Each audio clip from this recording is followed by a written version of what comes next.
welcome to everyone who is joining us from various parts of the world for this second session, this second episode, if we can call it that, of The Third Way Live with the SG. And of course, let me, as I did last time, remind you the purpose of these sessions that we have decided since our last episode to make, to the extent physically and humanly possible, to make as a weekly session that hopefully will happen every Sunday, which tends to be most people's quiet day. And of course, the sessions of this episode is, as I mentioned last time, is truly to not only provide me with a platform to speak to you more directly than I usually do, but we are going live so that we can hear you. We can hear your comments, your questions, your preoccupations, whether about the OSC per se, or, we hope, more importantly, about what goes beyond the secretariat of this organization. And that is the third way of development, from and by the South, for humanity, that we are collectively, that we must collectively construct.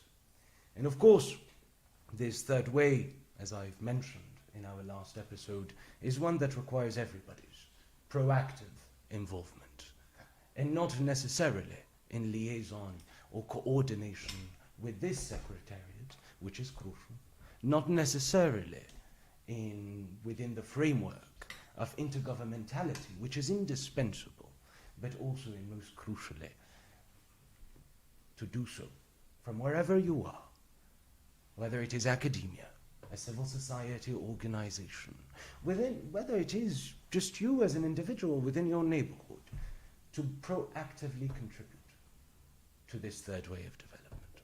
Of course, last time, I did, unfortunately, confirm, I understood afterwards from feedback I received from my team, who is here, and allow me to actually present to them. We have Dr. Getahun, who's my advisor for environmental action, climate action, and environmental policy. Hidayat, my chief of staff, who mistreats me with constant travels. With Betty Solomon, my assistant, who in fact is more of my brains. And Annabelle, who is there relentlessly communicating the principles of balanced and inclusive education, not only for you to understand them, but for them to go outside of this secretariat and become a reality within our societies. We have Abdurrahim al-Idrisi from Jordan, who is, of course, communicating relentlessly our efforts when it comes to technology. But today he is having the task of making sure that we don't get some technical issues like we did last time. And of course there is Pearl, the extraordinary Pearl, that from Uganda, that is here, not only, well, how shall I say it?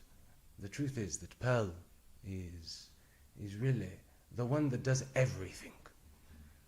So without Pearl, our communication endeavors would not work. And she is the one tasked today to remind me that I cannot speak for too long, because, of course, this is about you.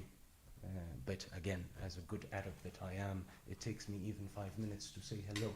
So she is there to put me back in check if I speak for too long. We have Kulsi, the immense Kulsi, artist, singer, writer, poet, and serving as my advisor for heritage, culture, and the arts, to ensure that ours from the OSC is not just an endeavor of paperwork and statements, that ours really is the impulse of integrating our peoples who have living cultures, because our cultures of the South, despite what we often hear, are not just stuck in the past. Yes, we want to protect our heritage, be informed by our heritage, but overall, our cultures are living, growing, evolving, absorbing influences, and that is what Kulsi is there to make sure is integrated in every step of what the OSC does. and of course Rufi from the Philippines, who is there with the difficult task of communicating our efforts when it comes to reinforcing transdisciplinary research, which at face value is not the most exciting of things, but he's doing it very well, because without reinforcing our research capacities, we cannot build knowledge-powered societies. And of course, last time I did suffer from my usual medical condition of being interminable when I start speaking. So I will seek, for the sake of this exchange, this dialogue, to be as concise as possible, to first just give a few thoughts on a few matters, without reiterating everything that we already said last time, and that is still, I understand, online, about a third way of development. But of course, it is important for me to say a few words, because a lot has happened. A lot has happened in the short week between our last session and this one. And of course, but there were a number of trips I'd love to mention briefly. But before that, as many of you will have heard, the President of the Union of the Comoros, and of course, the President of the General Assembly of the Organization of Southern Cooperation suffered a barbaric attack on Friday, so a few days ago. Thank goodness, alhamdulillah, we thank God, he is safe and sound, and I understand that he is back on his feet and continuing to lead the efforts for development within his country, but also within the context of the General Assembly of the OSCE. And I only wanted to acknowledge him, wish him a swift recovery, and of course, reiterate my strongest condemnation of this gratuitous attack. We cannot allow ourselves as societies, no matter the differences we have, to resort to physical violence. And therefore, with this condemnation, our thoughts, solidary thoughts and prayers, go to President Ghazali, his family, his friends, and of course, to the people of the Comoros. Of course, since our last session, the first episode, I hear that is how the team now calls it, the first episode of this weekly now session of direct engagement with all of you is, well, many things happened. The day following the session, I had the delightful pleasure of traveling on an official visit to Yaoundé, to Cameroon, where UNESCO, very successfully, in collaboration with the authorities of Cameroon, organized a global conference to celebrate the International Day of Literacy. And I had the occasion there not only to meet some extraordinary people in terms of the work that they do, the efforts that are theirs to continue ensuring that we eradicate illiteracy as the foundation for which, through which, on which we can build the societies that we all aspire to and that every single one of us from our common humanity deserve. And of course I had, as some of you may know, the occasion of speaking on a panel regarding the International Day of Literacy, sitting with of course, the Minister of the Congo, the Republic of the Congo, as well as the Ministry of Education of Cameroon, who also explained very, very well the endeavors that were theirs. Of course, during this intervention, which I was told by the moderator, in a good sense, I understand, was slightly provocative. My message at the time, and this is something I feel is important to mention if we are going to speak of a third way of development, was that the issue of literacy, as many issues in fact, is not a new one. We have known for decades we have known that literacy is a right and is the foundation upon which we can elevate our societies. Campaigns for literacy were not invented yesterday. We have been for 6, 7 decades talking about those issues. And today, to speak of the benefits of literacy, I feel is sometimes redundant. Redundant because I don't think there is anyone sitting in this room, sitting in that conference when we were in Cameroon, or sitting at UNESCO headquarters, or any of you watching this live today, anyone, I do not believe there is anyone in their right mind that is asking themselves, what are the benefits of literacy? Should we ensure literacy? And therefore, what I felt was crucial to mention at the time, which I know is a matter that is shared by all of us, is that we should not go and beat around the bush, so to speak. Turn round and round in circles.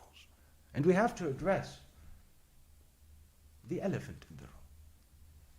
And the elephant in the room that has been traveling with me from here to Cameroon, and then from Cameroon to Niger, and then back here in beautiful Addis Ababa at our headquarters, is ultimately the fact that the issue of literacy is no longer an issue of whether it's beneficial or not, or whether we have the methodologies or not. It is addressing the fundamental financing gap that is there. And when I say the financing gap, mind you, I am not speaking just of fundraising efforts.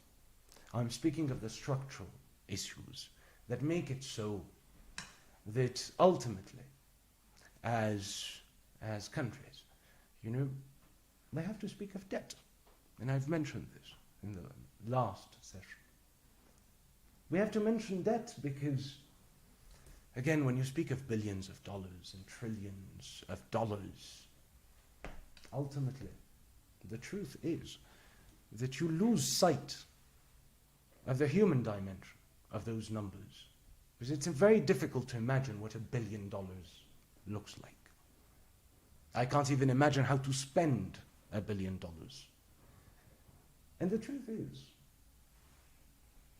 we live in a world, and these are not my figures, these are figures that were mentioned by my counterpart of the United Nations, Secretary General Antonio Guterres. 3.3 billion people in the world, almost half of humanity, live in countries where the governments have no other choice.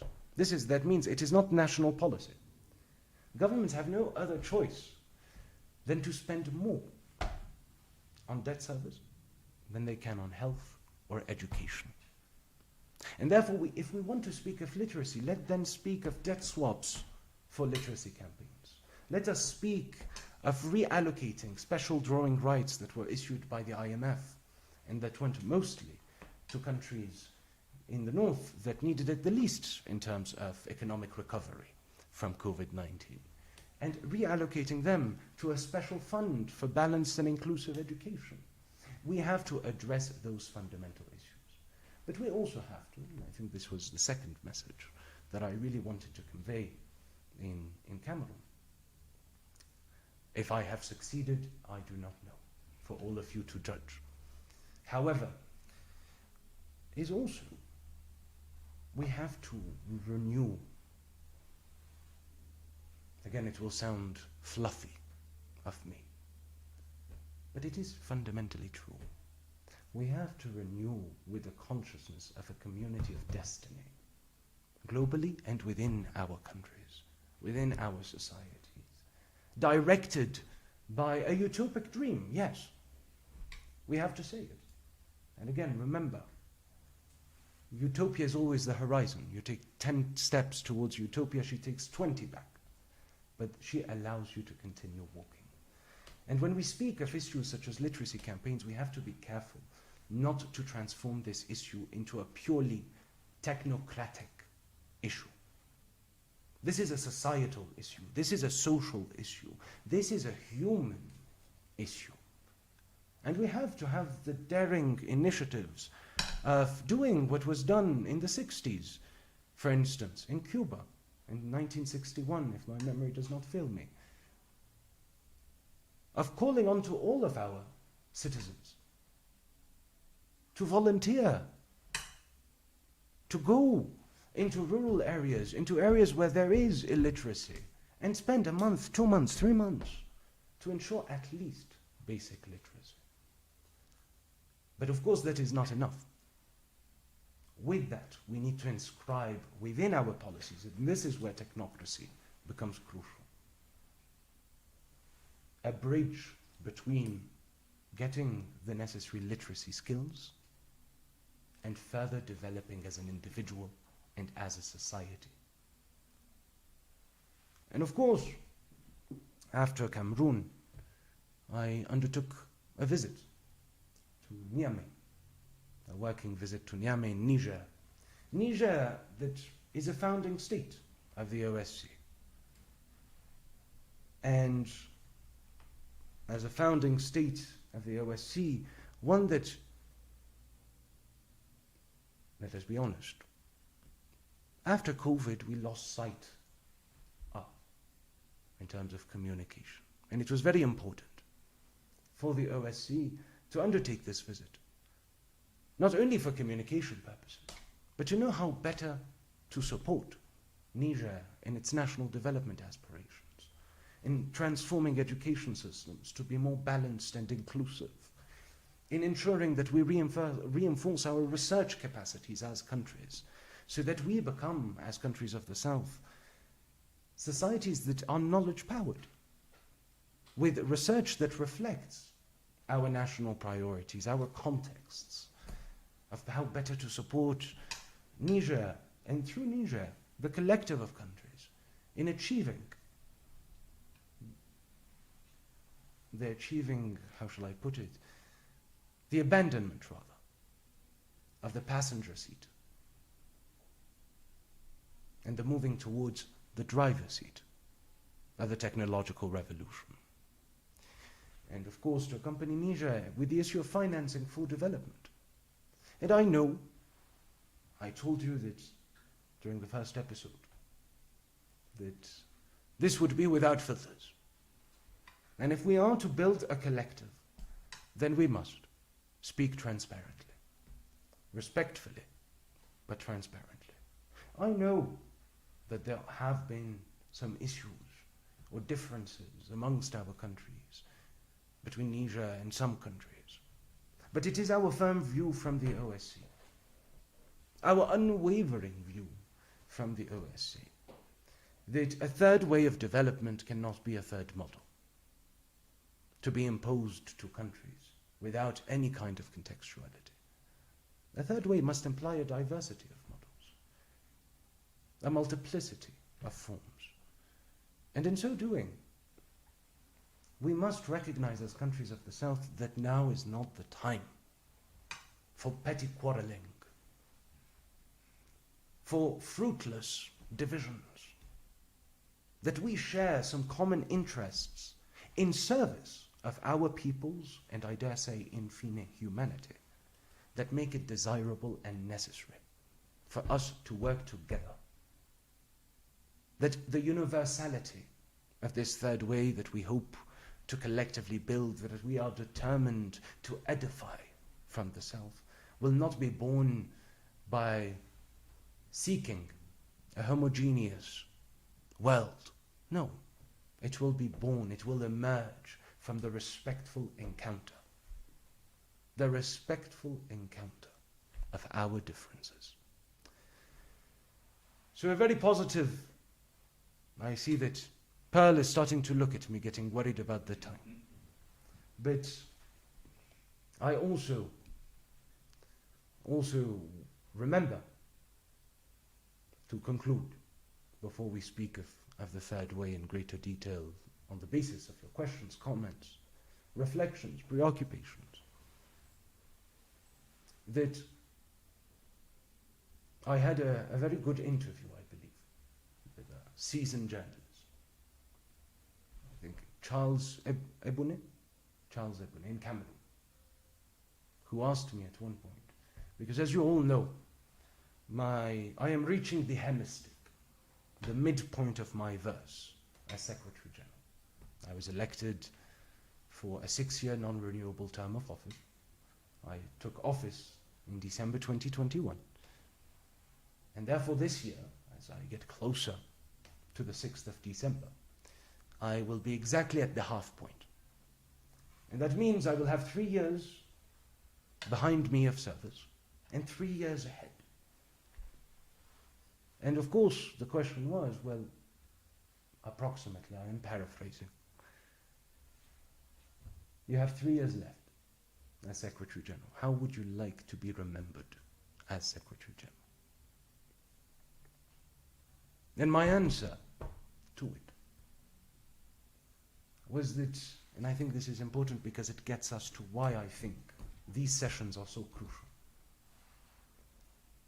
You do not become the head of an intergovernmental organization to be remembered. In fact, if you ask most people who was the first Secretary General of the United Nations, very few people, except experts, will remember. So the question is not how to be remembered for me. The question that I constantly ask myself is, what will I have contributed, remembered or not? And that is not only an institution like the OSCE that is strong, effective, efficient, without excessive bureaucracy, responsive to the preoccupations of our member states and their peoples, but also because the OSCE is, we have to say it, not an end in itself.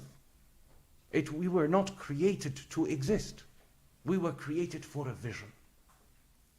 And I hope that our efforts here, at least for the 3 years I have, will be to have created a dynamic that goes beyond the secretariat of this organization, of the building, of this third way of development that we have to define collectively.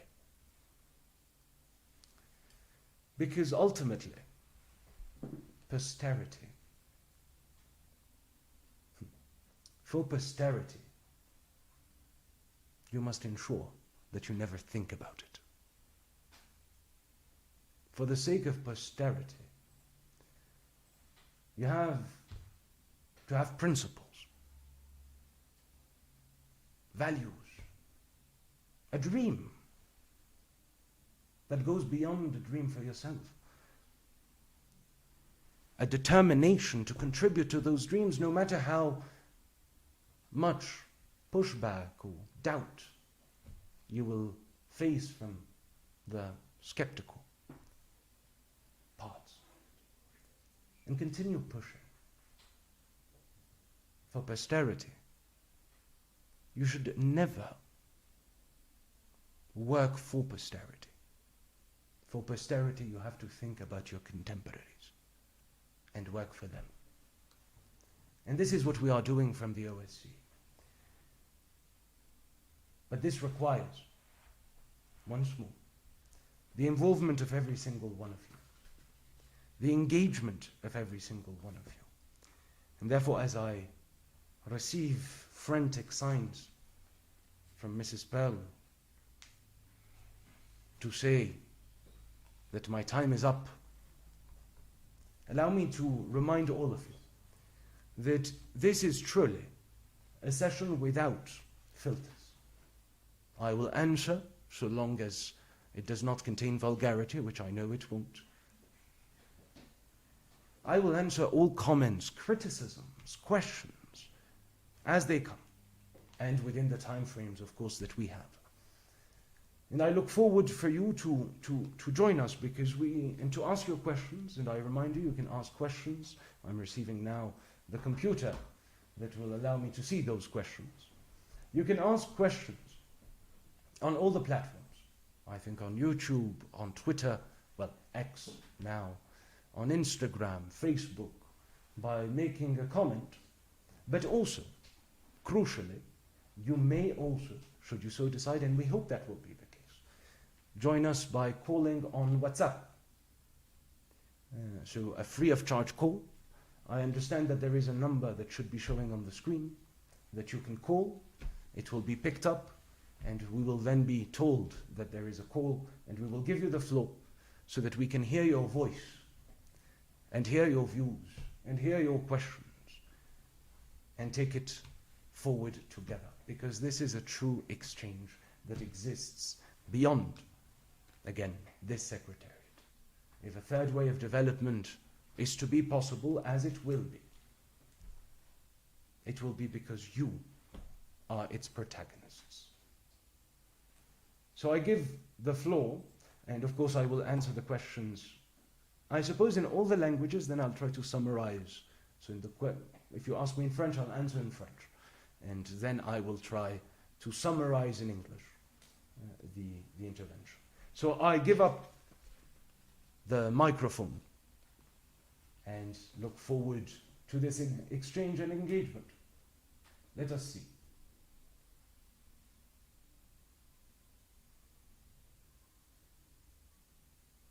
So we have a question from Keely E.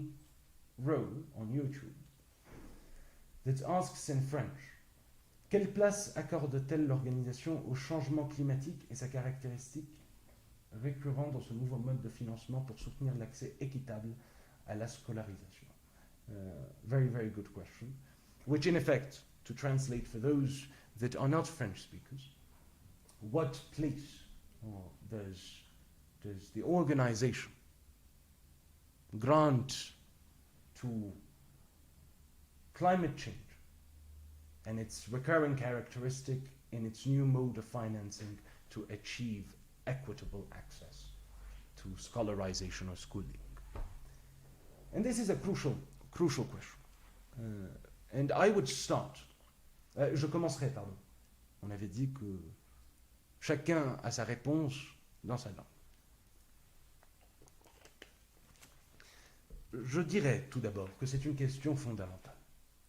Aujourd'hui, il n'est plus possible de parler de développement et tous ses aspects, la scolarisation, le développement technologique, le financement, sans toucher profondément à la question du changement climatique.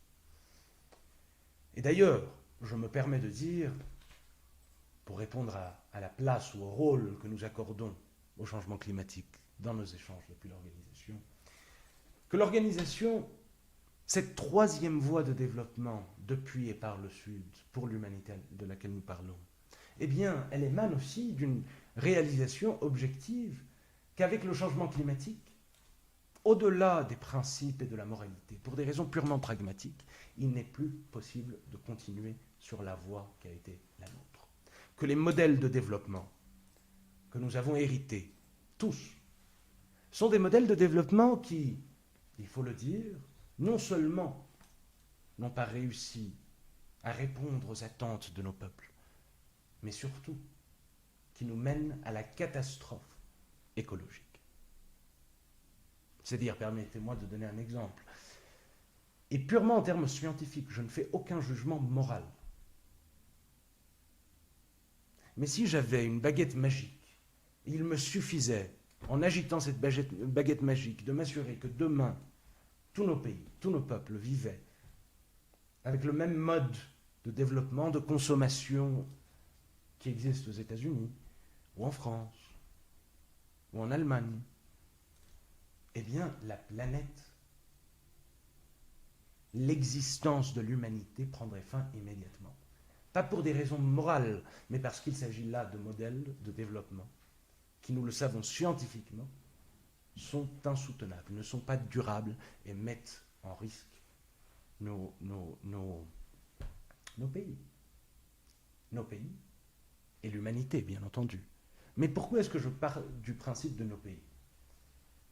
Puisque nous sommes ceux aussi qui ont le moins contribué au changement climatique, au dérèglement climatique, mais nos pays sont souvent les premiers à souffrir les conséquences.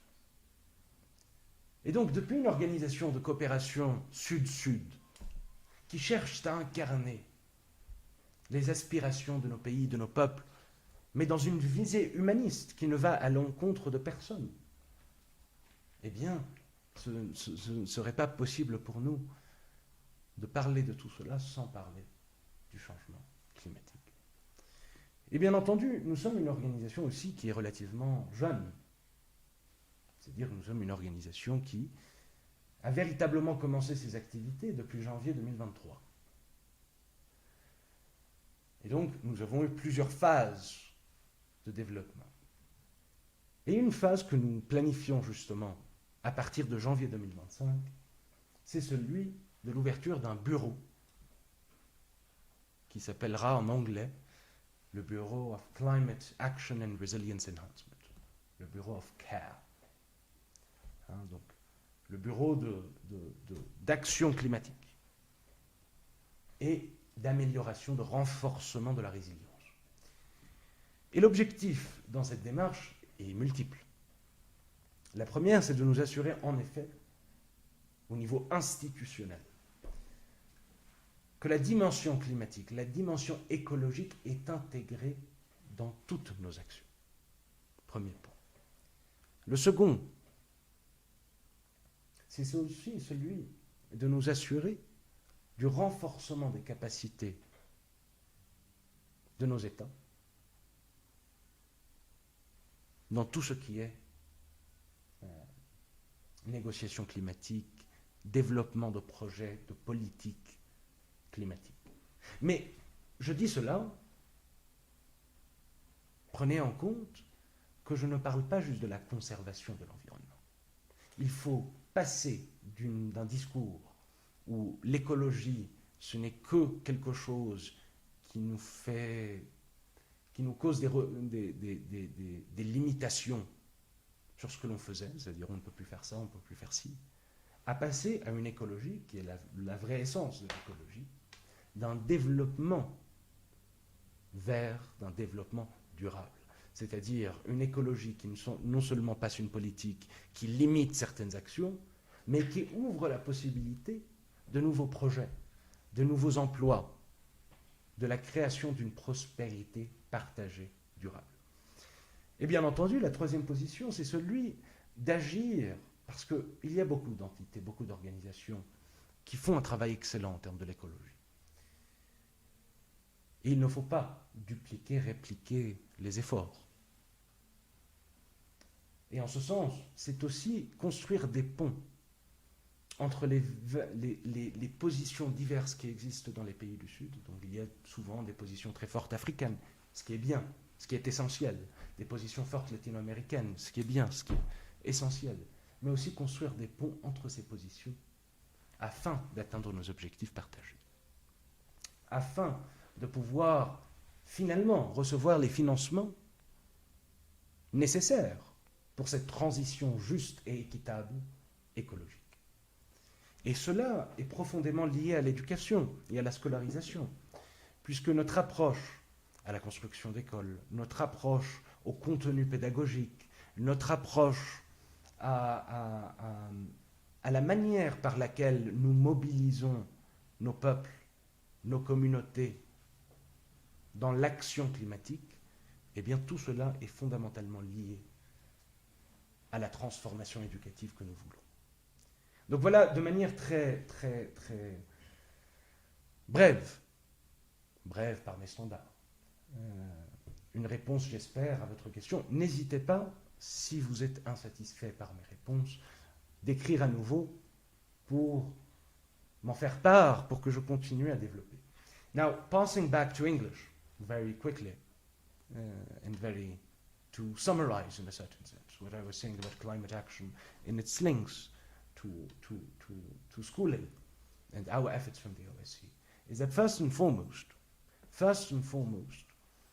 the third way of development of which we speak from the OSCE also emerges fundamentally from the recognition, the scientific recognition, that the ways of development, the models of development that we have inherited across the world are not sustainable because they are leading us to climate catastrophe. And that, to concretize what I am saying, and this is not a moral judgment, this is purely a scientific, objective judgment. If I had a magic wand and could wave it and ensure that overnight individuals, human beings across the world could certainly live with the same development models, the consumerism that you see in the United States, or you see in Switzerland, or in France. The world would come to an end immediately. And it would come to an end immediately, again, not because of moral reasons, but because we know scientifically, objectively, that those modes of development are not sustainable at all. And therefore, a third way of development emerges from that recognition, that because of climate change, there is now an objective, not just a moral reason, to change course. So, of course, climate change is central to our conversations, but especially as an organization that is focused on South-South cooperation. It is inevitable that we speak of climate change because we are the countries that have contributed the least to climate change. Yet we are the countries that suffer the most from its consequences. And therefore, of course, it is a matter that we must discuss. And what I was saying is that because we're also a young organization, and we started truly our activities in January 2023, and achieved a great deal in that process. However, we must continue addressing all the variety of issues that are central to a third way.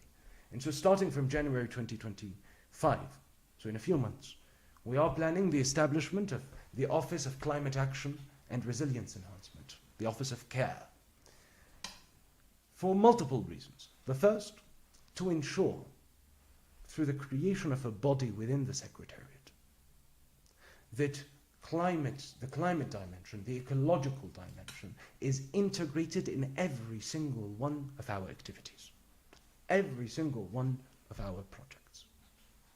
The second is to reinforce capacities of member states, not only when it comes to climate negotiations, but also, crucially, in the articulation of policies, plans, projects that cannot be, to do so, because we have to move from a dynamic that has been of ecological discourse that is seen often as a constraint, as a limitation. You can no longer do this, you can no longer do that, and so on. To one that is what we've decided to term ecologically driven development.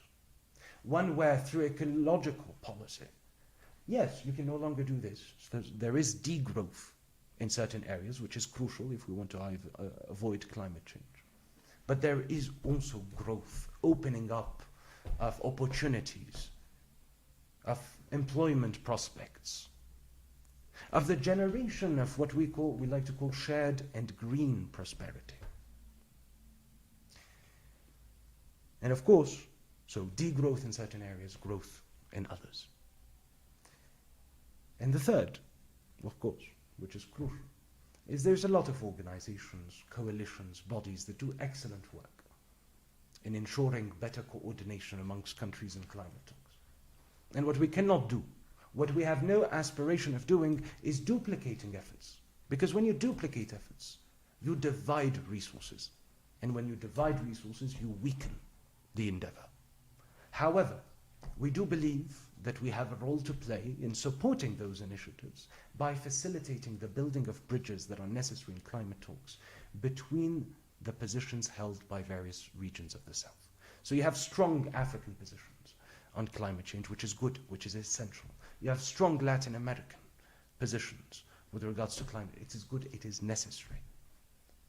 But we must also build bridges between those positions that are not contradictory to strengthen those conversations and also enable, finally, the access to the financing that is necessary to finance the just transition, the ecological, sustainable transition that we all need, that we require as countries. Because it is easy, for example, to say to countries that we need to go electric in terms of vehicles. But that implies two things. Number one, which is quite obvious, is the infrastructure necessary to be able to charge your vehicles across the board.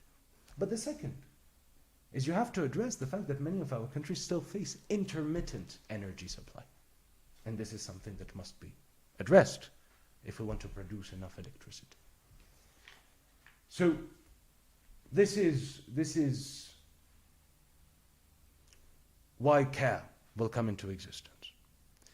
Now, with regards to how it relates to schooling, which is a crucial aspect, and it is the question. You see, my team has put this time 2 cameras, and they keep shifting them.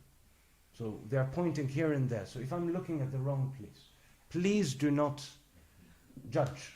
I am still new at this. I'm sorry, Idrissa, I know I shouldn't have mentioned it, but you're doing a great job. Now, how it relates to schooling. Well, it is crucial and it is interlinked.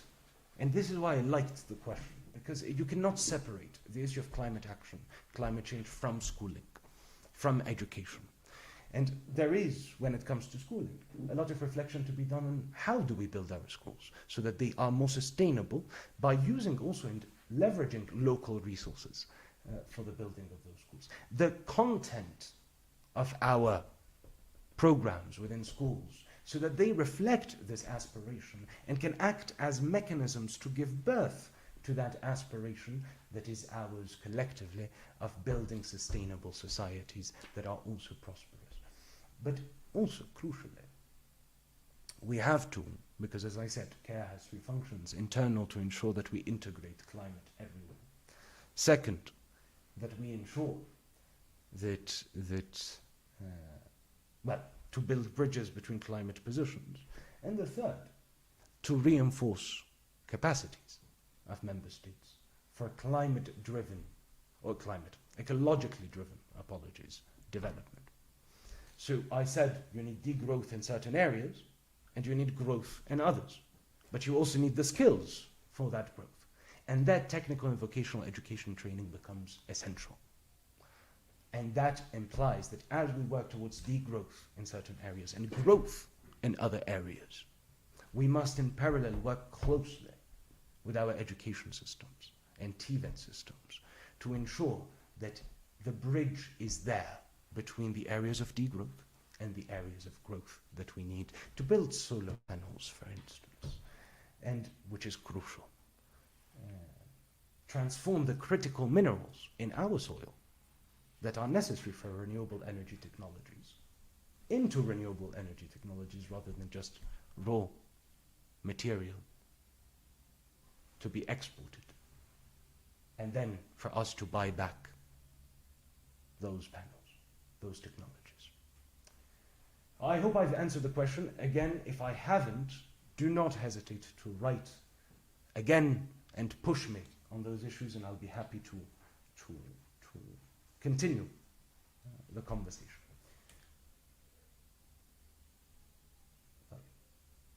I see that we have another question from Gideon Wubshi on my Ethiopian colleagues are telling me that I've butchered your name. I do apologize. I will try to get better at Amharic as I should. So, I work on climate sustainability. My project impacts the environment. However, producing prototypes remains difficult due to bureaucracy regarding chemicals. How does GRESFET support such projects? This is a crucial question. But allow me, first and foremost, to contextualize it for the rest of viewers that may not be aware. GRESFET is the acronym for an OSCE initiative, which is the Greater South Fair for Endogenous Technologies. That is a fair where we are inviting our member states, our youth, to present as startups, as technological companies, to not only have a possibility of exchanging good practices and panels and discussions, which will be there, but also to showcase our technologies, your technologies, so that they have greater visibility, facilitate strategic partnerships that enable our startups, our companies to grow, and also have economies of scale, and to do so with a perspective of becoming drivers rather than remaining the passengers of the fourth, maybe fifth now, industrial revolution. Let's call it the technological revolution. And the point that you raise, of course, is one that regarding prototypes, bureaucracy, regarding the use of chemicals. Of course, I do not know exactly what your product is, and I know that your question is not about your product, and I am not an expert when it comes to those issues. However, it is highly dependent, of course, country per country. Each country will have their own regulations, etc. However, grass-fed is not just an event that is happening.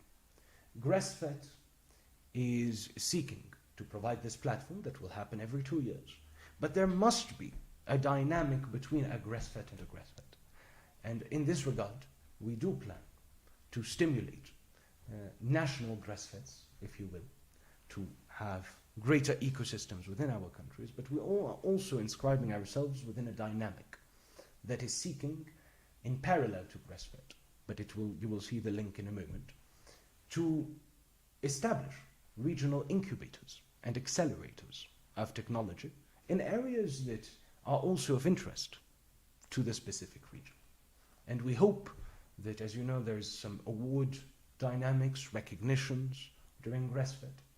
We hope that those that will be recognized by an independent committee within grass-fed will also be the first to be given an opportunity to be in those incubators, those accelerators of technology, which, as you know, incubators and accelerators are there to support young people throughout the process, from the business planning of it to the preparation of a prototype to facilitating engagement with national authorities to make sure that it follows regulations, because there is regulations when it comes to chemicals for quite obvious reasons as well, and accompany our participants in this.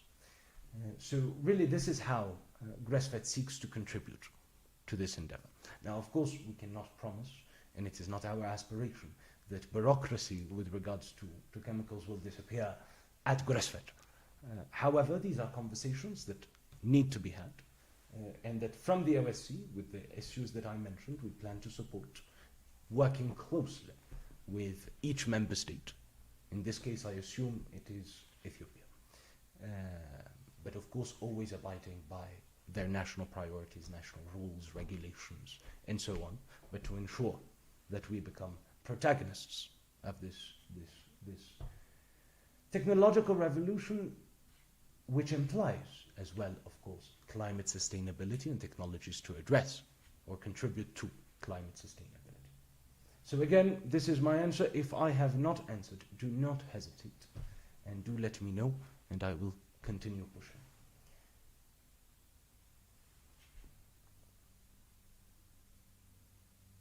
So I see that we have a question that was asked on WhatsApp. So that was texted to the line. I welcome written comments and questions on WhatsApp, but I do invite you to call as well. We would love to hear you de viva voz, como dicen en América Latina y el Caribe, no? De vive voix.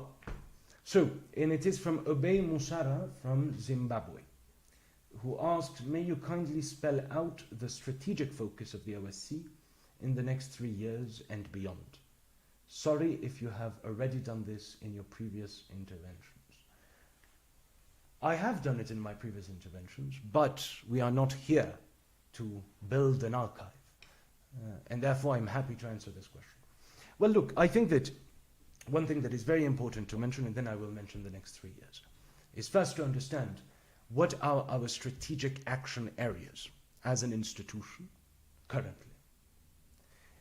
And these are four core mandates, accompanying our member states in the educational transformation to which we aspire, that is in accordance with the Universal Declaration of Balanced and Inclusive Education.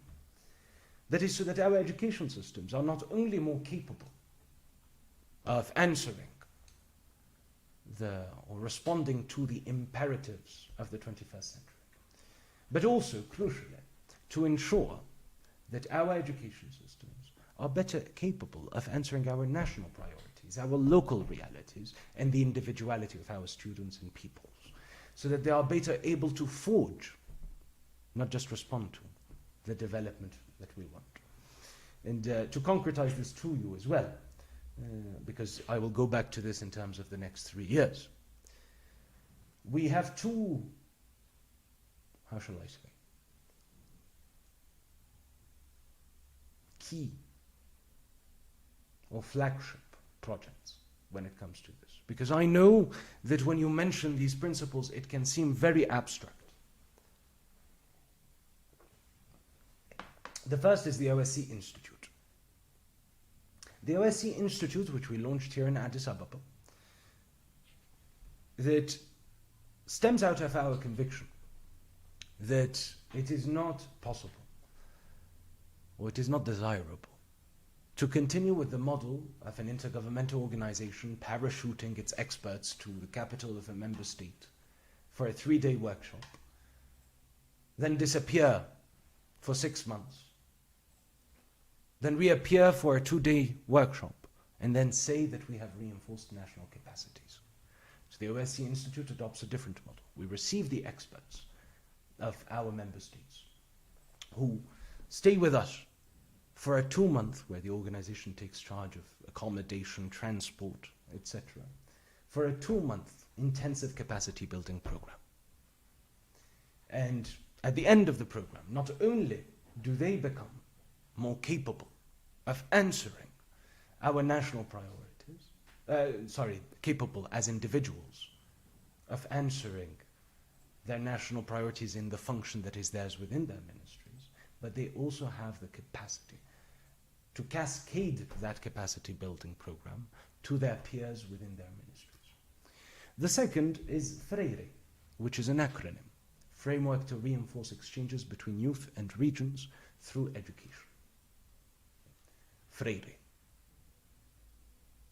And FREIRE, of course, also in honor of the immense Paulo Freire, the educationalist from Brazil, that wrote, if you have not read it, I highly recommend it, Pedagogy of the Oppressed. But Freire is, to put it very simply, the Erasmus of the South, a student and academic mobility scheme across the South. So, and it stems out of two principal recognitions. The first, South-South student mobility makes learning more relevant in many areas. I often give the example of a young person, say from Cambodia, a member state of the OSCE, that would decide, and a country with a tropical climate, that would decide to go to Canada, as much as I love Canadians, at minus 17 degrees Celsius to study tropical medicine. It would be more relevant for them to go to Brazil. The other, of course, recognition is that South-South cooperation is not sustainable in time if we do not, in parallel, build integration amongst our peoples. And when a young person from Zimbabwe goes and studies in Cambodia, and a young person from Cambodia goes to study in Zimbabwe, well, you have built a sustainable bridge between these countries that would outlive any geopolitical changes. So, education. The second, of course, is reinforcing our research capacities.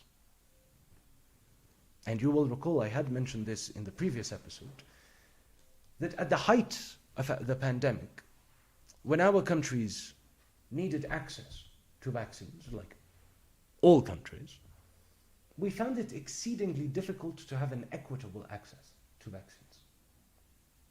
And we have found it exceedingly difficult not because we wanted charity.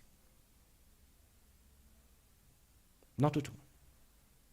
Many of our countries were ready to purchase vaccines. There was even the creation of COVAX, a multilateral initiative that by its own recognition was not able to achieve its target because some had monopolized production.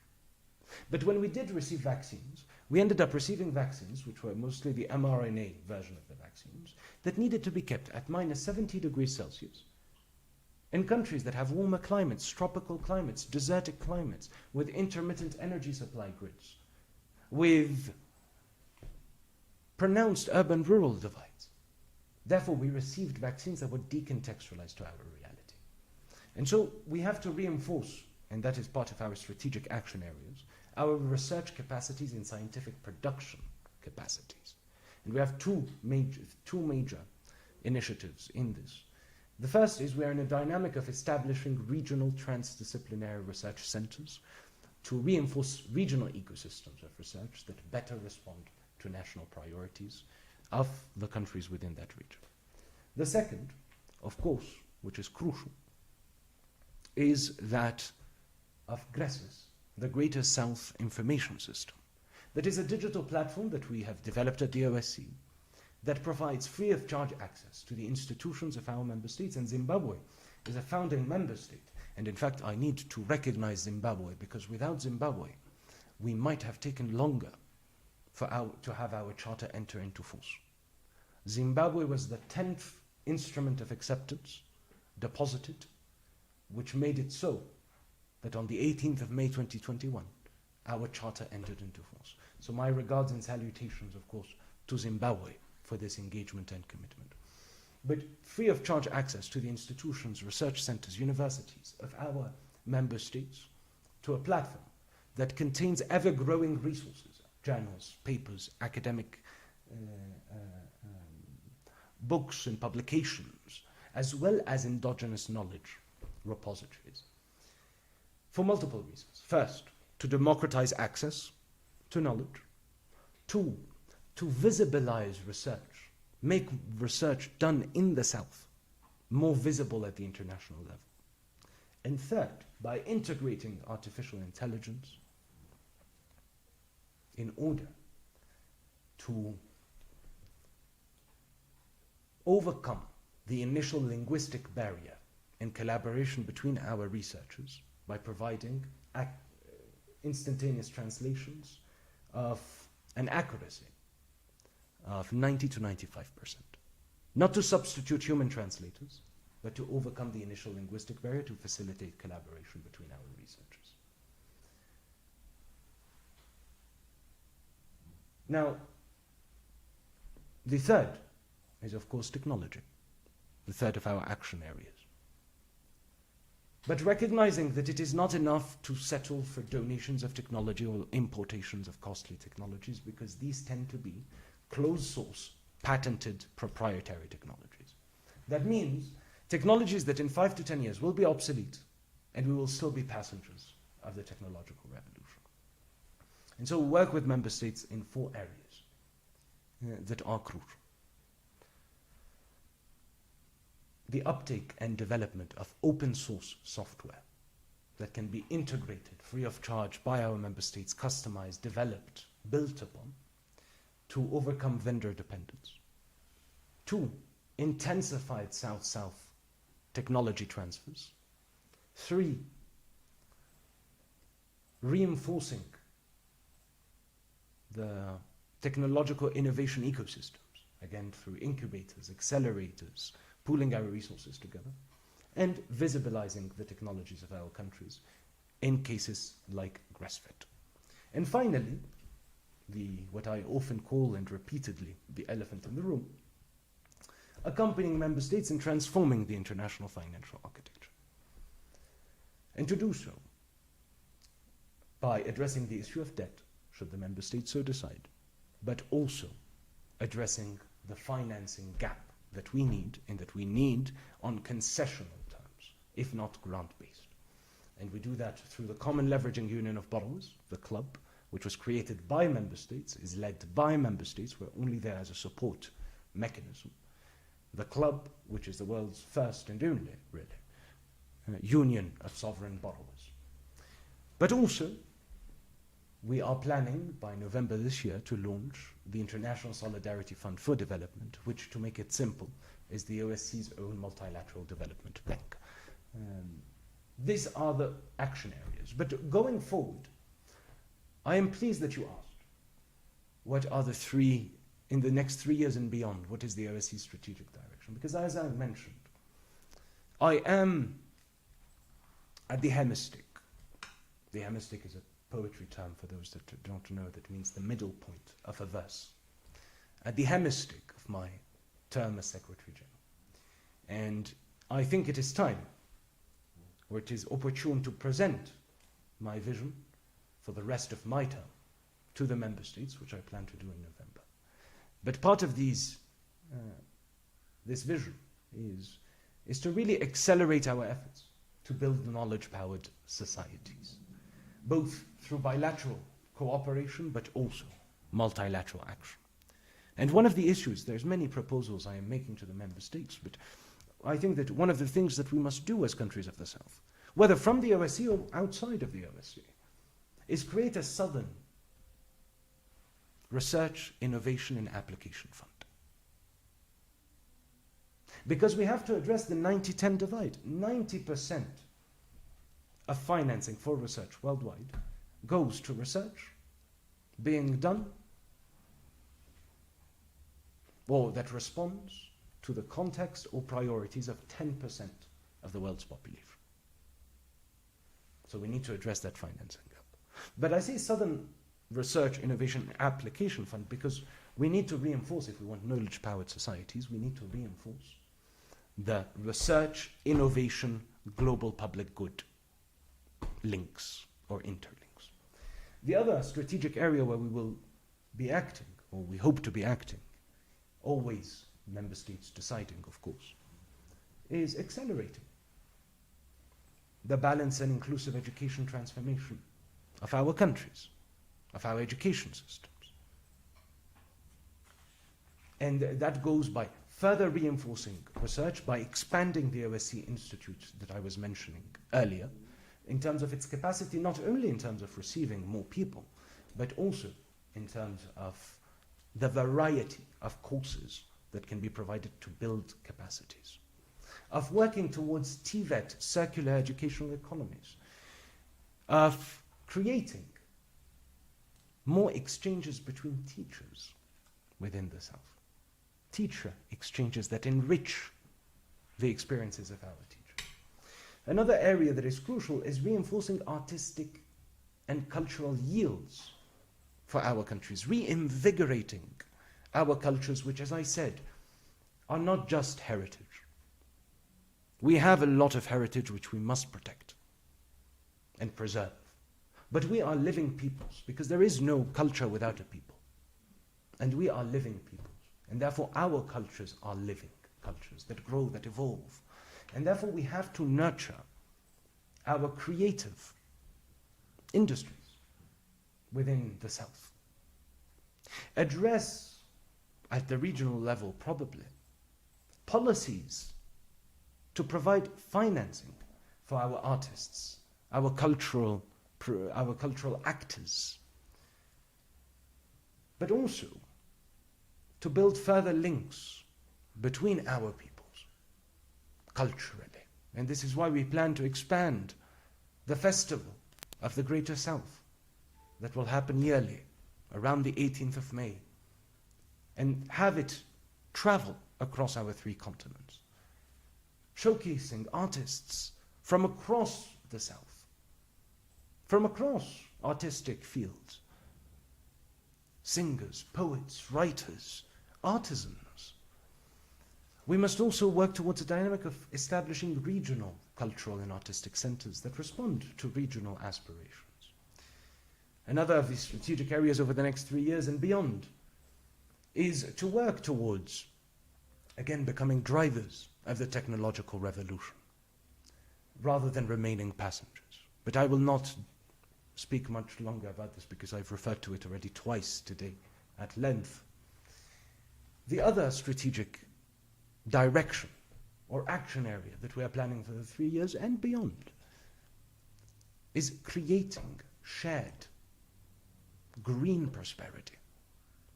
And this goes by better emphasizing, better enshrining the ecological dimension in our activities, in our endeavors, in our projects, but also, crucially, to work with the member states, not just regarding debt, not just regarding financing in the general term, but also working with our member states to enhance strategic sectors that are crucial to overcome the structural drivers of our economic dependencies. And this goes, for instance, just to mention a few of them, because I've already mentioned education, I've already mentioned technology, but let's mention integral health, where we must speak of preventative care as much as curative medicine. Let us speak, crucially, of sustainable agriculture. Not only for exports, but sustainable agriculture that feeds our people.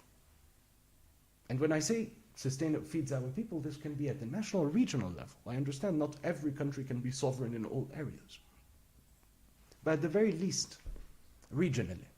And in fact, you can see the economic benefit of this because I spoke of the structural drivers.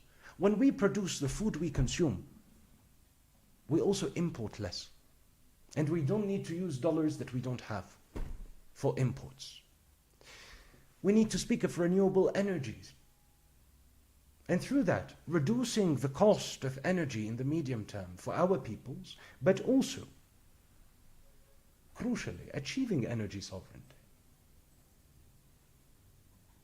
And in this regard, we also must speak about infrastructure development. Not just at the national level, which is for obvious reason must happen, but also the infrastructure that connects our countries. We cannot expect greater trade, greater people-to-people exchanges between our people if we do not ultimately have the infrastructure that allows that trade, that people-to-people exchanges to happen. And finally, high value-added industrialization, because it is no longer enough to produce in our countries. We need to transform within our countries. And in the case that I've mentioned in the last episode, and I continue to mention, of coffee that we have here. Coffee, symbol of the South, fruit who's universal, yet whose roots only grow in the South. For in the case of coffee, we must move from exporting just green beans to processing coffee and opening up markets. So strategic areas. But we must also reinvigorate or reinvent multilateralism. And the OSCE plans to do this by embodying it itself, by having equality amongst parties, instead of what we currently have, which I've mentioned in the past. George Orwell's Animal Farm. Currently, the multilateralism is George Orwell's Animal Farm. All animals are equal, but some animals are more equal than others. We need equality amongst parties. We need equity in our relations, from each country according to their capacity, to each country according to their need. So when the IMF issued $600 billion worth of special drawing rights to support countries economically because of the shock of COVID, only 7% went to the continent of Africa. Only 8% went to Latin America and the Caribbean. Most of it went to those that needed it the least. Now, we have to recognize that some of those countries tried, that received more than they needed, to reallocate. But the issue is not this, is we cannot leave our systems only to individuality and individual preferences. We need to build it, equity in relations within our structures. And solidarity rather than charity. Solidarity that is practiced horizontally, not charity that is practiced vertically. Not giving the leftovers, but sharing the meal. But also, when I say reinventing multilateralism, because I see a question here which I will address, is we need more people-led cooperation. Cooperation that happens between our researchers, our writers, our civil society organizations. Better connect our people. And of course, some of the strategic direction is also solidifying the organization of Southern cooperation. So it is ever more capable. Instead of bureaucratizing excessively, which happens to most organizations inevitably, really having a deliberate focus of trying to make it all the time more efficient, more capable of responding to everyone's need, and more capable of supporting all those strategic areas. So I hope that I've answered your question. I move on to another question. Of course, if I haven't, please feel free. So we have a question again from WhatsApp. Please do not hesitate to make phone calls as well on WhatsApp, but I will read it. It is from, we don't have the name, but the person is apparently from Ethiopia. And it says, I firmly believe that not only governments are responsible for change, but also people. How can the peoples of the Greater South, despite their differences, come together to drive South-South cooperation towards the future we aspire to? And together with the OSCE, what concrete steps should people take to turn these shared dreams into reality? Anonymous, your question is beautiful. And it is beautiful because it goes at the heart of what this session is also about, which is our governments are crucial. They are indispensable. There will be no change not leading that change as well. But most crucially, we need our people's involvement. We need our people's protagonism to transform those aspirations. Then I think that there is, again, no universal recipe. There is this poem I mention again and again. My team, in fact, is exhausted of hearing that poem.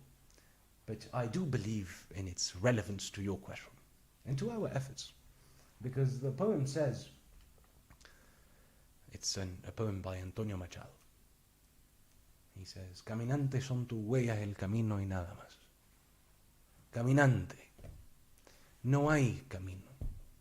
Se hace camino al andar. Al andar se hace camino, al volver la vista atrás se ve la senda que nunca se ha de volver a pisar. Wanderer, walker, there is no road. No, actually, I'm translating the second part. The actual first part is wanderer, walker. Your footsteps are the road and nothing else. Wanderer, walker. There is no road. The road is made by walking. By walking, the road is made, and looking back, you see the footprints you will never set foot upon again. And so there is no recipe, and it would be counterintuitive as the head of an intergovernmental organization, in fact, to say to people, this is what you have to do. Because otherwise it is no longer people-led. However, part of what ought to be done and that we plan to do from the OSCE is to provide further avenues and platforms for this people-led cooperation, to stimulate, to nurture it, to support it. And I think that Freire, that I mentioned, that student mobility scheme, is one of those things, one of those platforms. Because it's not just that you're building a link between two people. When a young person from Africa goes to Latin America, and one from Latin America to Southeast Asia, and one from Southeast Asia to the Middle East, and so on and so forth, they don't just get an education. They don't just get an education. What they get above all is the opportunity of meeting other people, and ideas are born there, and initiatives are born there. That is also South-South cooperation. What we need is also to recognize, because the question asked is, despite our differences, how can we work together? And I want to challenge that, my dear Anonymous. And I want to challenge this, because it is not despite our differences. It is from our differences that we need to work together. Recognizing that, yes, we are very diverse, but we share, as you mentioned it in your question, some dreams, some aspirations that make it desirable for us to work together. And that means also having our researchers work more horizontally, rather than only having north-south research projects, for instance, which we are not against, mind you. We're not against cooperation with the North. We are in favor of greater South-South cooperation. We must create further platforms for artists of all forms, literature, singers, dancers, poets. I go back artisans, to collaborate with each other. You would be surprised how much of music or influence you can hear in some Caribbean music, for instance, from certain beats of West Africa. Can you imagine how beautiful that collaboration would be? And therefore the Festival of the Greater South is one avenue. But I do not want you to misunderstand. The OSC cannot centralize it. We are here to support it, spearhead it, where it is necessary, but you should be the true protagonists of that endeavor. We need to have more, how shall I say,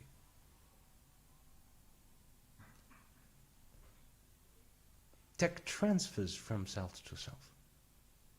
When I say tech transfers, what does this have to do with people-led cooperation?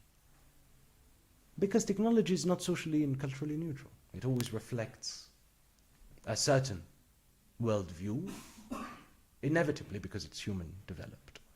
But you can imagine digital platforms that enable our youth to better exchange amongst themselves in their languages with instantaneous translations. There's many things that can be done. And I do not have all the answers. And even if I did, it wouldn't be desirable for me to try to articulate all of them. Because this is a road that must be made by walking. And if you have that aspiration of having that greater South-South cooperation, then we must get walking, and you must get walking from wherever you are, paving the road with your footsteps. Of course, I also see the need, the absolute and crucial need for greater, how shall I say, youth movements between, I say movements because I don't want to stick it to one particular form, but between our youth. Student unions should be exchanging amongst each other across the South.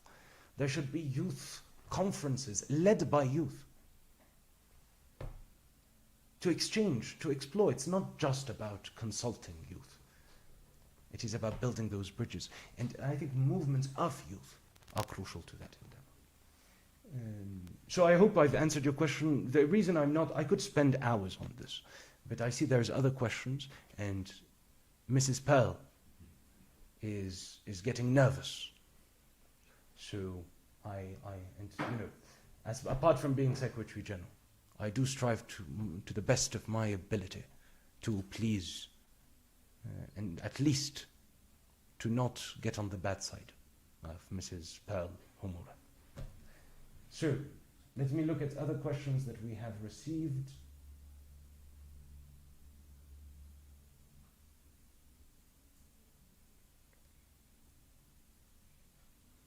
So I see two crucial questions. One that is a follow-up from the French language question, which I will get to, so please do not think I am avoiding your question, but I see a question from Berlin FM. Thanks for this online platform to engage with us from across the world. My question, how do you see the possibility of mobilizing increased support from the North for the Southern development? Does it appear like a huge challenge to persuade them that this is also in their interest and the South is a partner for them, but not only a market? That is a very crucial question. And again, the road is not paved, but allow me to elaborate. The first is that, and whilst I elaborate, because I have been speaking quite extensively, and I apologize, I know my team said that this needed to be like a TV show, but I think that we need to be transparent and speak clearly to each other. And currently I am running low after so many travels on coffee. So could I please ask someone to save a good man and provide some coffee before, whilst I answer this question? Because this coffee got... So, let me elaborate first and foremost that you might have noticed that we from the OSC do not only speak of the... We don't actually speak of the global south. We speak of the greater south. And what this means, ultimately, is that when we speak of the global south, we feel from the OSCE, I mean we, not we, the world speaks of the global south, we feel that there is, how shall I say, an aspect of the term that is not very clear, that hides a certain ideology that we do not accept. Because global south gives you the idea, or the feeling, that it's geographic. And it's geographic, but it's global, so interconnected. So first, we suffer from a lack of interconnectedness. But the second, you know, my dear team, by switching the cameras all the time, you're going to make me have a disorient me. Okay. So the second, I'm just kidding with you, and people need to see that this is informal. The second of those aspects is, so first, we're not that interconnected, so I don't know how global we are. The second is that, look, if it's geographic, then Australia and New Zealand should be part of the global south, yet nobody considers them to be part of the global south. Cuba, Mexico are technically, geographically in the north. Morocco is geographically in the north, yet nobody considers them to be part of the north. So we do feel that there is a thinking, there is a certain hidden perception there. And so we started using Greater South, to use a term that is familiar, but that also seeks to emancipate us from that geographic limitation, that arbitrary geographic limitation, to recognize, so greater is not we are better than, but greater in the geographic sense of larger, that there is a south in the north. And that south in the north are student movements, labor movements, immigrant communities, or descendants of immigrants that still feel discriminated. These are our working people in the north. When I say our, I don't mean from the south, I just mean people who are workers, hard workers. Because the dynamics of injustice are always the same, no matter the scale. And there is a south in the north. And one of the things that I have to say is that the south in the north must support those endeavors, because we are intersectional in our approach, recognizing that injustice anywhere has the same dynamic. No, I'm not going to quote, but has the same dynamic as anywhere else, and working together to address those structural issues. But then, of course, yes, I will confess that when you speak of the South and South-South cooperation, there tends to be sometimes, and I think wrongly, some suspicion that comes from the North, that is, we're trying to exclude. No, not at all. We are not against the North in any way. And we are not against North-South cooperation. We only say three things. The first is that we are not against North-South cooperation, but we want more South-South cooperation amongst countries that share some systemic challenges that are proper to our countries and that therefore do not exist in the North, that makes it desirable, effective, efficient for us to work together to resolve them and to achieve our aspirations. The second, of course, and that will go to your question, I think that is crucial, that is about being partners and not only markets. We're not against North-South cooperation. The only thing that we're asking is under what conditions is that cooperation happening? And what we want is mutually beneficial partnerships amongst equals. We expect no charity, but nor do we want to be told what to do. We want partners where we can have dialogue, we can disagree, but we talk and we work together as partners. The end, we benefit each other. And the third, of course, that is a crucial aspect, is raising awareness on the fact that the success of a third way of development from and by the South, and this is why we always say from and by the South, for humanity. Our success in the South, in achieving a third way of development that is equitable, that is prosperous, but that is also sustainable, will contribute to everybody's success, because it also contributes to the fight against climate change. It also contributes to avoid excessive migration that is not out of a wish to migrate. You know, when people migrate because they just would like to live somewhere else, then that's beautiful. People meeting each other, encountering each other. But when people migrate out of necessity, then it is tragic for them as an individual. It is difficult for the host country. And it is difficult for the country whose citizen has left, because they have also lost an actor of the development of the country. So building that third way of development benefits everyone.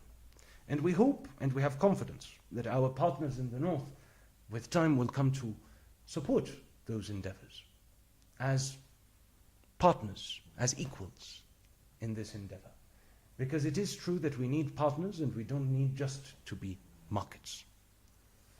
And that goes also, because I see Berlin FM. I don't know if that is your name or you are a radio in Berlin. But if you are a radio in Berlin, Berlin FM, then what I would suggest is also what we need from people is also to raise awareness in the North on the importance of a third way of development, of engaging with the South in all its diversity. You know, what I said about the South, that we have many differences, and it doesn't matter because we have shared interests. Well, the same has to be true North-South. That is, we don't need to agree on everything. We just need to agree on certain principles that are crucial, and then work together in the benefit of our respective peoples and humanity in its entirety. And I think that even though I said there is some suspicion sometimes when you speak of South-South cooperation, when it comes to certain northern sectors, I think that over the past year and a half of the OSCE, as we have been working, it has become evident we are not doing anything against the North.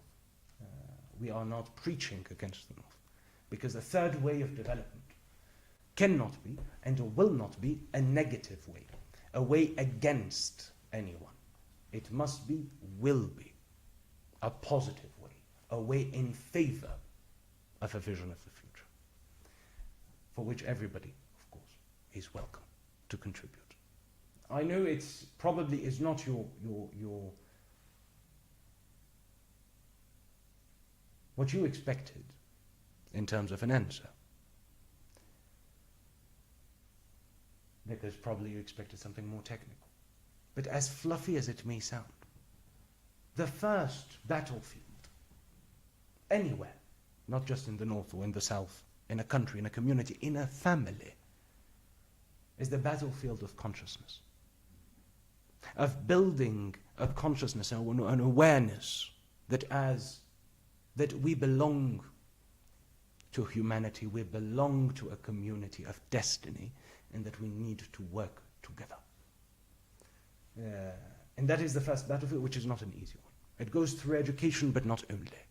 And often, sometimes as well, consciousness, as to conclude, is built in the struggle itself.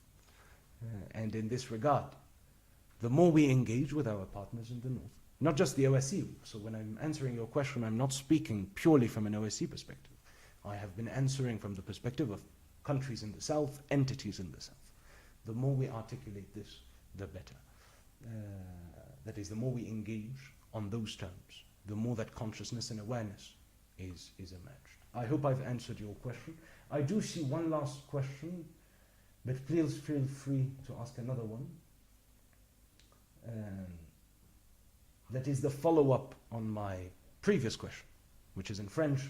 Merci d'avoir répondu à ma question, VE Votre Excellence, et en plus, il existe des défis particuliers aux populations vulnérables, telles que les femmes, les filles et les handicapés.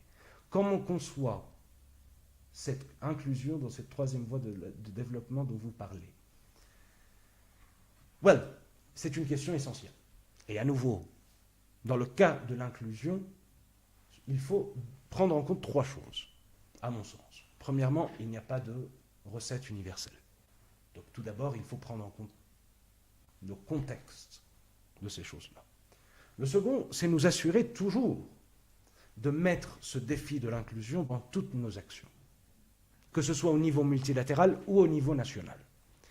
Le troisième axe qui est essentiel, c'est celui de se rendre compte que, je rajoute un axe, 4 axes. Le troisième des axes, c'est de se rendre compte qu'il n'est pas possible, que nous ne sommes pas intéressés par le fait d'inclure plus de gens dans nos systèmes. Je sais, c'est choquant.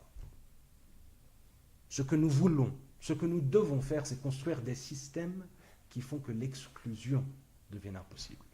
Et c'est-à-dire parler des déficiences structurelles de nos systèmes qui génèrent de l'exclusion, au lieu de chercher uniquement à inclure dans un système qui lui-même est excluant. Et cela m'amène, bien entendu, au 4e axe qui est le plus important, pour répondre à votre question, qui est celui de la gouvernance systémique, c'est-à-dire de se rendre compte qu'il n'est pas possible de répondre au défi de l'exclusion alors que nous voulons de l'inclusion en parlant de ces choses de manière séparée. L'injustice, l'exclusion est toujours interconnectée. Et donc il faut que nous puissions, au niveau de la politique nationale, au niveau des organisations multilatérales, voir cette réalité dans toute sa complexité. Et se rendre compte que si nous voulons parler d'inclusion, par exemple, dans l'espace scolaire, un exemple tout simple, eh bien peut-être que ce n'est pas juste changer le programme. Ce n'est pas juste les financements.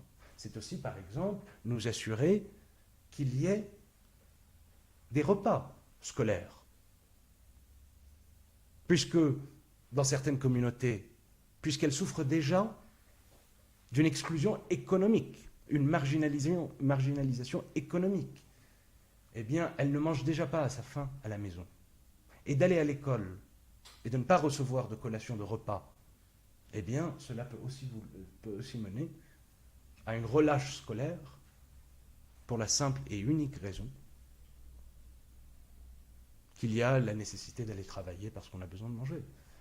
Et donc, il faut, quand on parle d'inclusion scolaire, il faut aussi parler, inévitablement, d'inclusion économique, d'inclusion en termes de développement de l'agriculture, pour pouvoir produire chez nous. Lorsque l'on parle de la marginalisation des peuples indigènes dans certaines populations, certains pays, ce n'est pas juste les montrer ou... Non, c'est prendre en compte leur culture, leurs histoires, qui ils sont en tant que peuple et leur contribution à la société. C'est-à-dire les revaloriser tout leur contexte dans le discours national. Et donc, pour répondre à votre question, nous prenons ça en compte parce que c'est à l'essence même de ce que nous faisons. Tout ce que je voudrais dire, c'est qu'il ne faut plus être simpliste dans notre démarche, et il faut adopter une démarche complexe, systémique, transdisciplinaire pour répondre à l'inégalité, à la marginalisation. C'est un tout. Et je vois une dernière question. I'm sorry, Rita, but there is one last question that I see.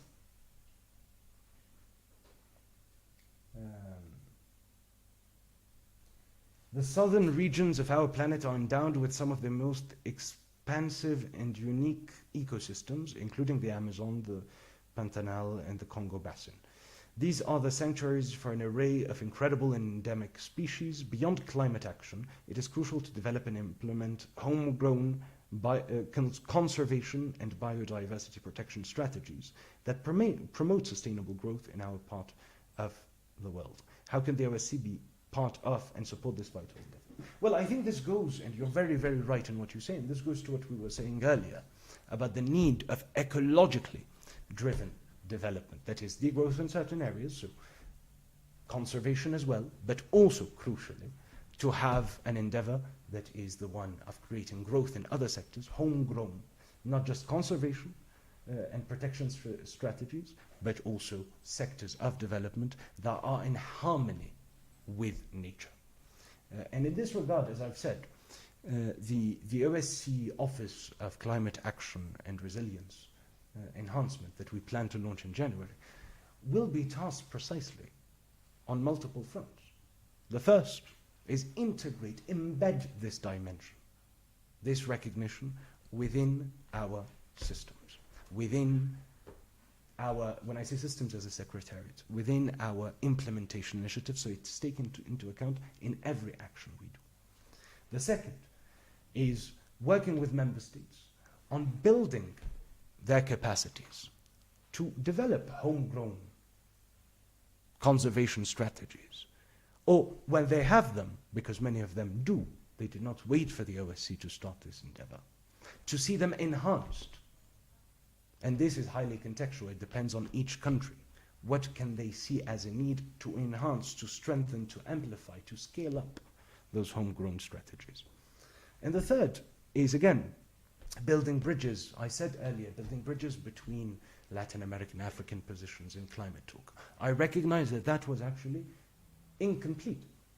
It is also visibilizing many of the homegrown strategies, conservation strategies, implementation strategies, initiatives of sustainable growth that have been taken in our countries, in various countries of the South, and making it more visible for other countries of the South that might share a common challenge in this regard. Because it is true that we remain, unfortunately, and I have here my advisor, Dr. Getahun, in charge of the environmental policy and climate action. He will correct me if I'm wrong, but we remain manipulated when it comes to environment, just as it comes to education, etc., by the examples or the policy papers that are coming from the North. And it is necessary to make those policy papers, those strategies, those practices, those initiatives more visible at the southern level, so that our countries can learn from each other and engage in a similar dynamic. I think this is overall how I would answer your question. I don't know if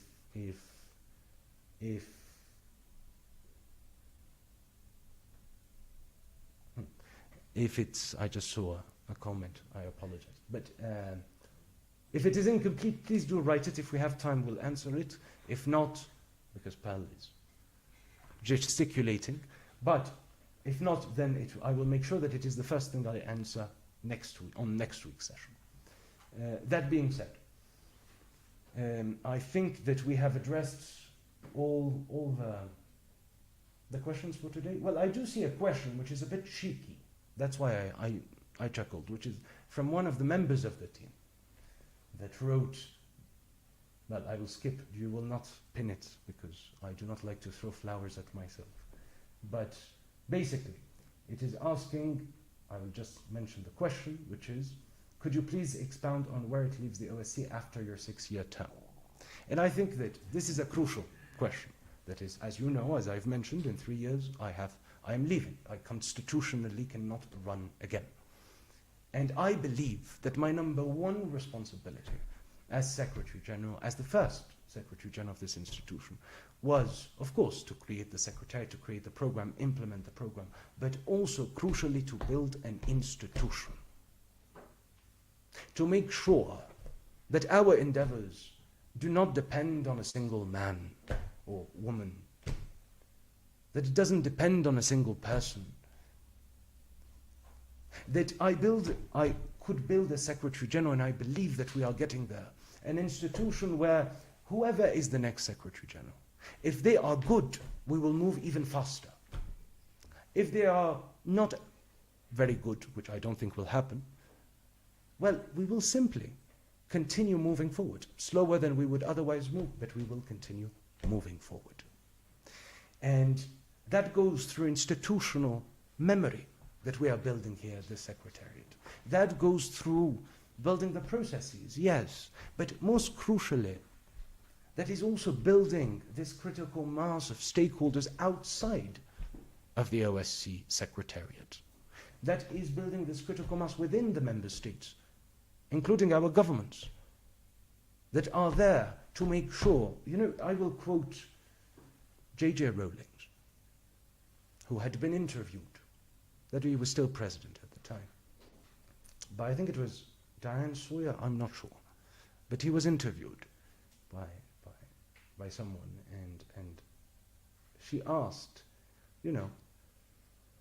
when will there be elections in Ghana? And he said in that interview, with no judgment on my part, and I'm quoting, "Listen, my dear," which is J.J. Rowling, all right. "Listen, my dear, what we are trying to do here in Ghana is to build a system so that even if the devil himself becomes president of Ghana, he will have no other choice than to do the people's will." And in a certain sense, I take that part of his answer and make it my own. My endeavor as Secretary General is to make sure that we build an institution that ensures that whoever is the next Secretary General, we collectively continue moving forward, that this organization continues doing what the member states want and that our peoples aspire to. I believe it has been a fruitful episode, one that I'm very grateful for all of you who had the patience to listen, but also in particular those that ask questions.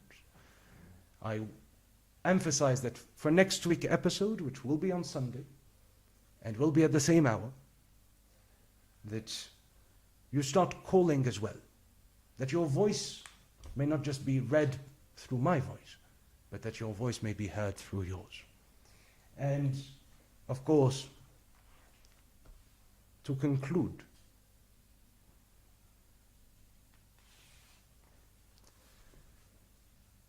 I quote a poem that I've quoted often, which is, and it is from a northern poet, but poetry is universal, the spirit of it, where he says, "Come, come, let us mock at the great, that toiled so hard and late to leave some monument behind, nor thought of the levelling wind.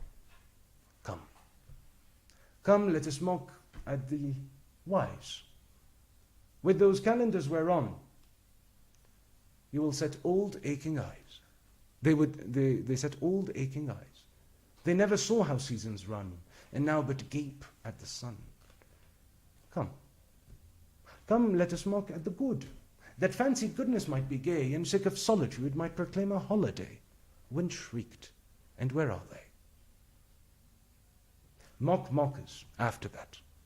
Mock mockers after that, that would not lift a hand maybe to help good, wise, or great, bar that foul storm out, for we traffic in mockery.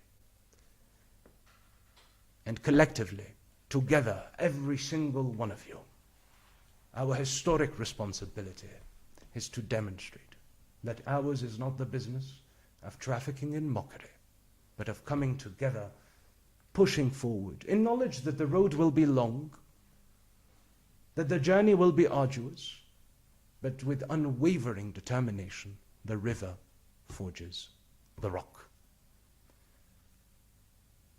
And I see here that, I'm sorry, but that apparently I am going to be elsewhere. We'll be traveling on Sunday, but we will manage it. So count on us. Thank you.